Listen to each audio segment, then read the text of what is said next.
A lot of new positional battles are going to be happening for the Sun Devils during spring ball and throughout the remainder of the offseason. Today, we're going to take a look at the wide receiver spot and all the changes that are going on with it on this edition of the Locked On Sun Devils podcast. Are Locked On Sun Devils, your daily podcast on the Arizona State Sun Devils, part of the Locked On Podcast Network, your team every day.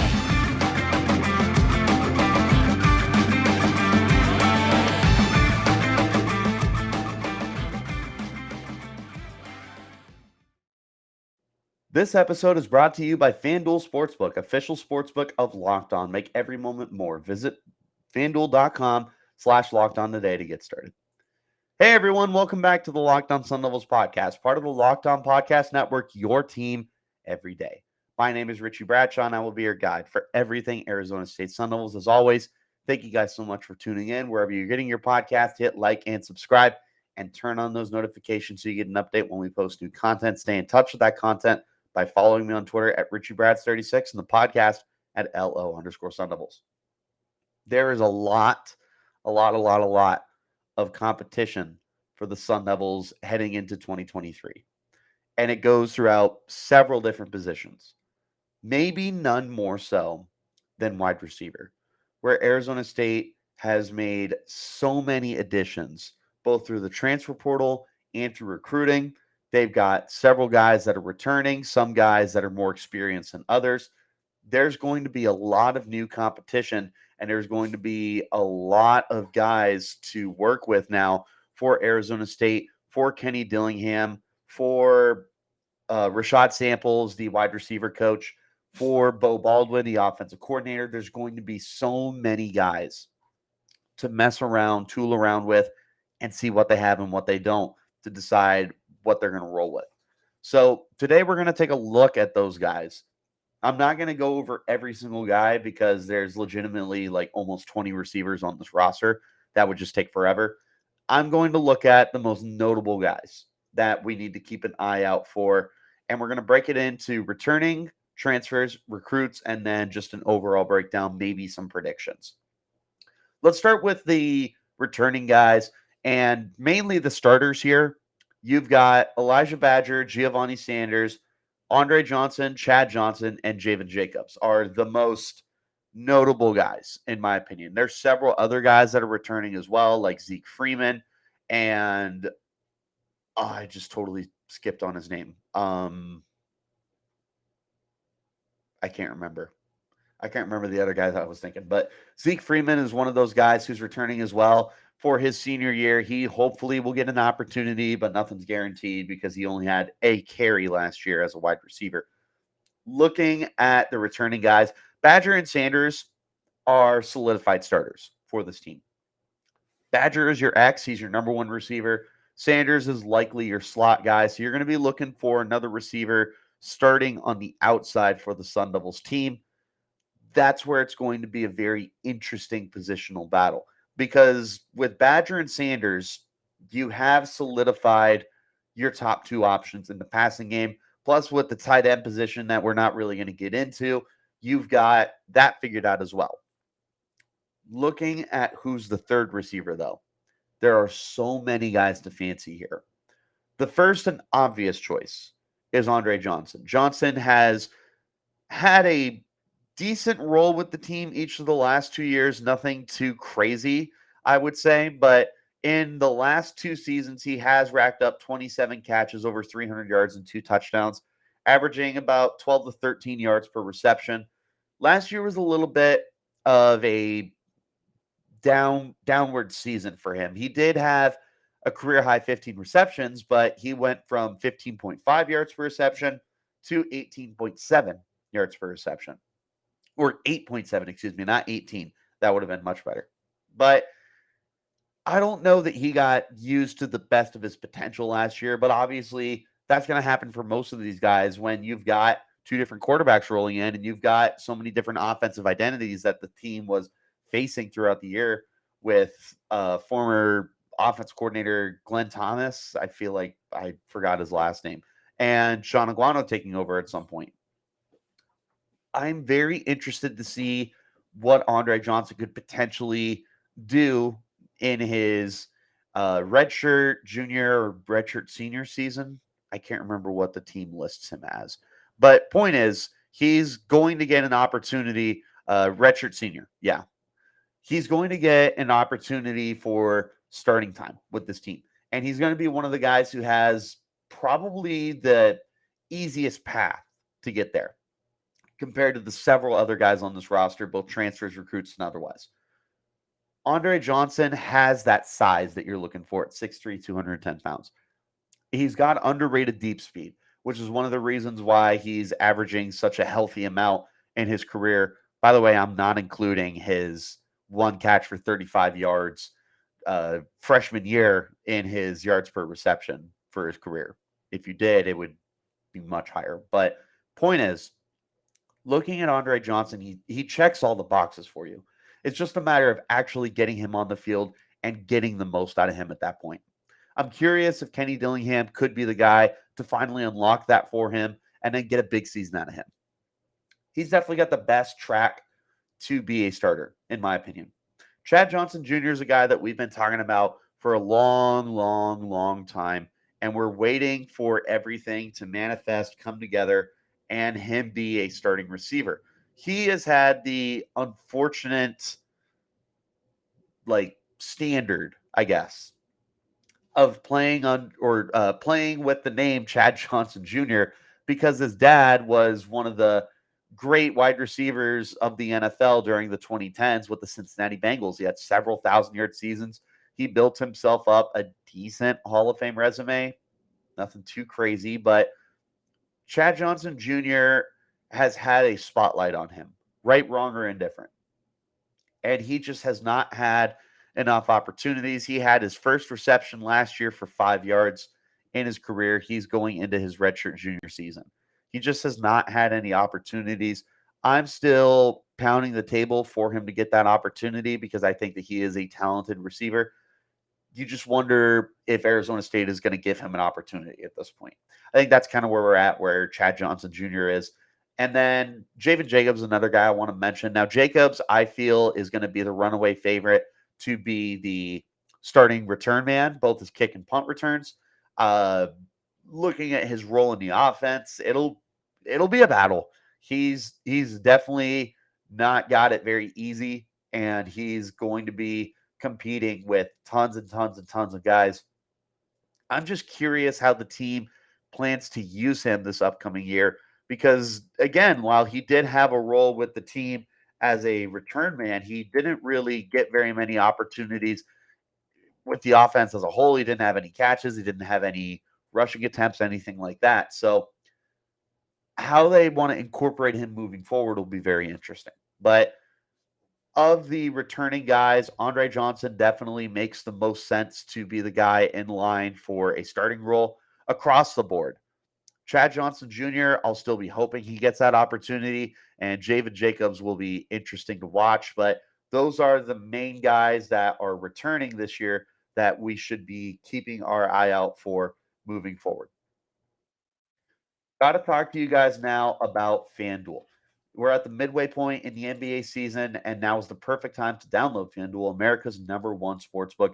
New customers get a no sweat first bet up to $1,000. That's bonus bets back if your first bet doesn't win. Just download the FanDuel Sportsbook app.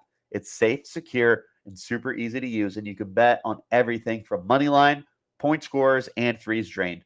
Plus, FanDuel lets you combine your bets for a chance at a bigger payout with the same game parlay. So don't miss your chance to get your no sweat first bet up to $1,000 in bonus bets when you go to fanduel.com/locked on.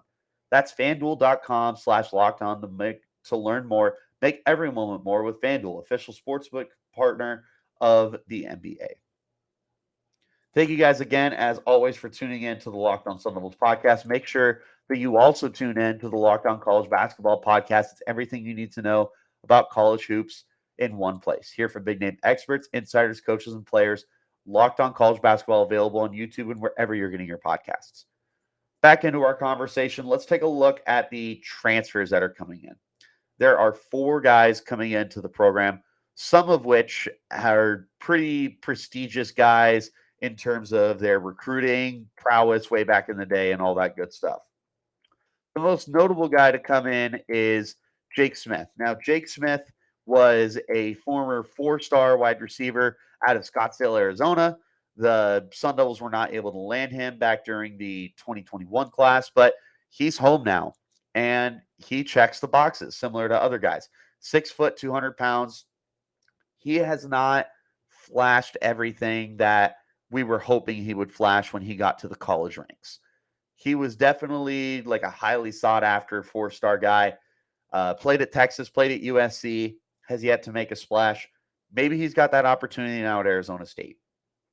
Besides Andre Johnson, Jake Smith is one of my favorite guys to be one of the starting receivers for Arizona State. It's a lot based off of his potential, though, because again, he just hasn't been on the field very much for one reason or another at both of his college stops. But who knows? Maybe returning home is the key to him finally getting that opportunity to be a full time starter and be a difference maker on the field. But again, he checks your boxes. He's a good athlete. He's a good receiver. There's a reason why he was highly ranked coming out. He just hasn't reached that point yet. So we'll see if he gets that opportunity. Now, looking at the three other guys that I want to mention here who actually have had opportunities to show off their stuff in the college ranks. The first guy I want to talk about is Melcon Staval. Staval is a smaller guy at 5'8", 185 pounds. I'm curious if the team is going to get him involved in returning opportunities. He returned 4 punts last year, and then in 2019 had 4 kick returns. I feel like with ASU's lack of depth right now at the return position, because DJ Taylor and Daniel Nagata transferred, Staval will have an opportunity there. But talking about his role with the offense, I'm curious how they want to incorporate him because you have Giovanni Sanders, who's just a very good slot receiver, but you look at Staval, and he is undersized. Again, he's 5'8", 185 pounds. This isn't really a guy you want on the boundary. This is a guy you would want to put flexed inside. So how do you want to incorporate him in the offense with Giovanni Sanders? Because Sanders is good inside, are you going to be trying to be maybe more creative and get Sanders flexed out all over the place? I'm here for it. But I also believe you just need to get guys in the best position to succeed. That's where I don't want to force anything. I don't want to force Sanders outside if he's not going to be as productive as he would be inside. With Staval, it's one of those things. Last year, Cameron Johnson had transferred to the program from Vanderbilt. He was one of the guys I predicted would be kind of that slot receiver for the team. Just couldn't beat out Giovanni Sanders, who ended up being the guy for Arizona State. Arizona State isn't going to incorporate a ton of slot receivers. They didn't do it last year. I don't anticipate they do it again this year. That's where Staval is going to be so interesting because him being undersized and him maybe being pigeonholed, I'm not going to discount him at all. For all I know, he could end up starting outside and being a really, really good player for the team. It's just going to be a fascinating case study. He does have some production, though. Last year, Colorado State, he didn't do much. But his previous tenure at Nevada, he had a 56 catch season and a 33 catch season. So he's got volume to his name to actually be able to analyze what we know there. So Mel Constable, very interesting guy to monitor. Xavier Guillory is one of the guys who I am very, very excited about. Guillory transferring in from Idaho State. He he looks really, really good. He looks like he can flash a lot. Last year, he had 52 catches, 785 yards, and 4 touchdowns. Looking at him, he definitely kind of followed. Oh my goodness, I can't think of the coach's name. That was it. Bo Baldwin, Charlie Raggle. That's who it was. He followed Charlie Raggle down from Idaho State to Arizona State. He's going to have a really good opportunity. This is a guy who, when you watch the tape that he has, he's explosive. He's able to make plays. He looks like a guy that could be a big time playmaker for Arizona State. This is another guy that I would be very, very interested to see if he can be the full-time starter on the outside across from Elijah Badger. He's a very intriguing player. And he's got the size. Again, he checks off all your all your boxes at 6'3", 195 or 6'2", 197, depending on where you're looking for your size.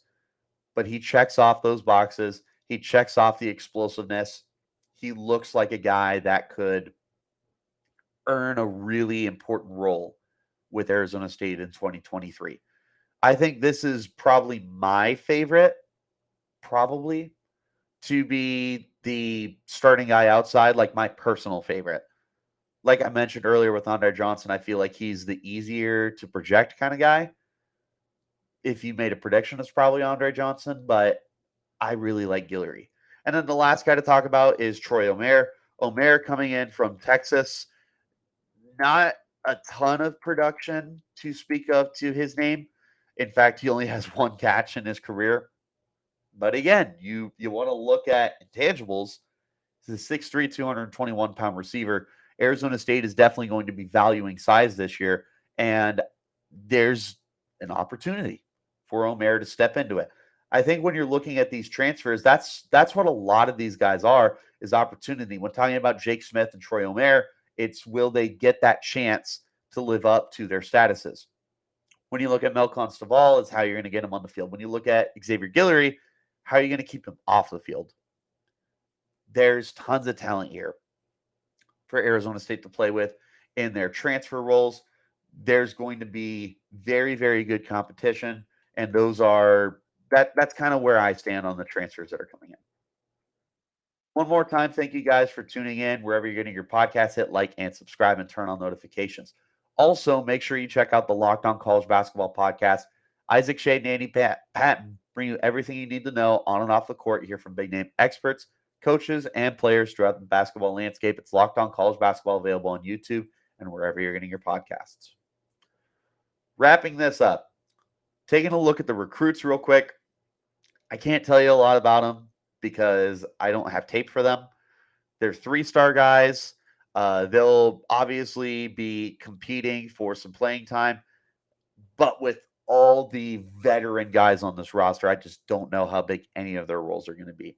You have Lennox Lawson, who's a hometown kid from Red Mountain High School in Mesa, Arizona, 5'11", 175 pounds, 3-star wide receiver.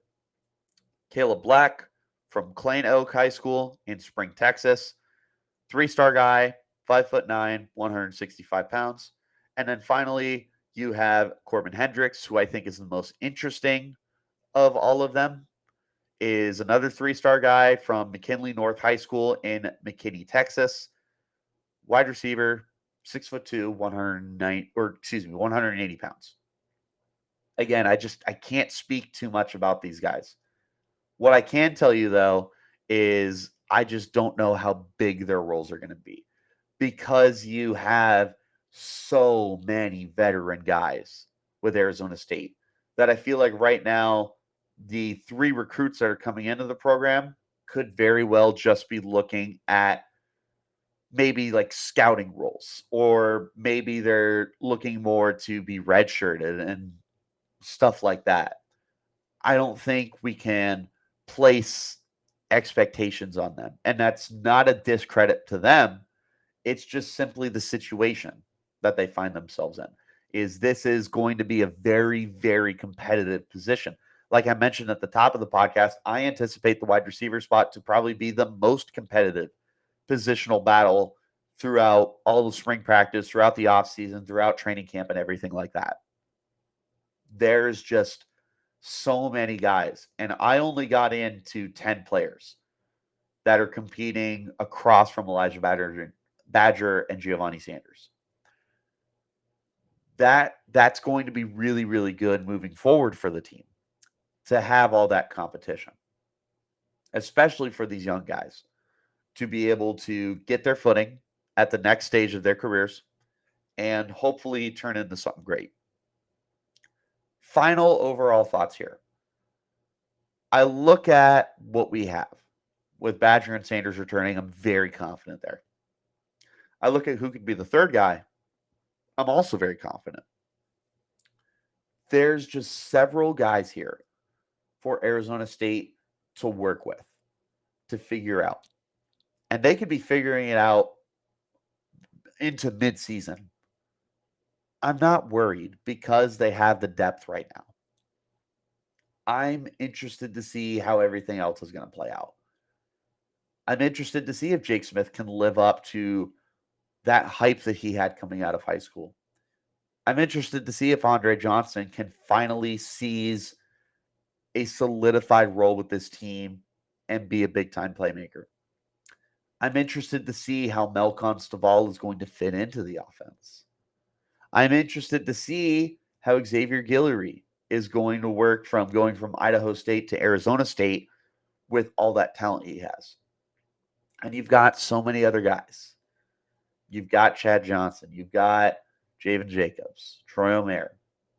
You've got the three guys that are coming in as recruits. You've got returning guys like Zeke Freeman, who are in their senior year and definitely looking for that opportunity. With all of this in mind, this is a very, very good spot for Arizona State to be in.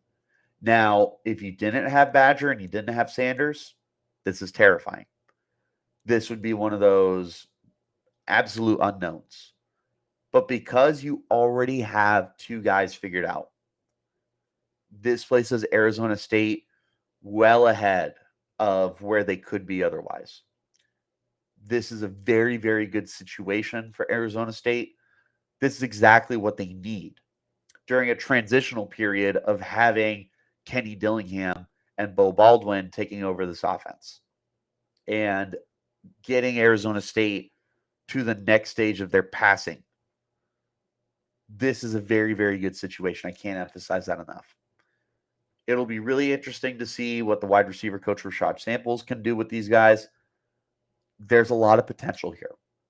And I truly would not be surprised if we saw several guys produce.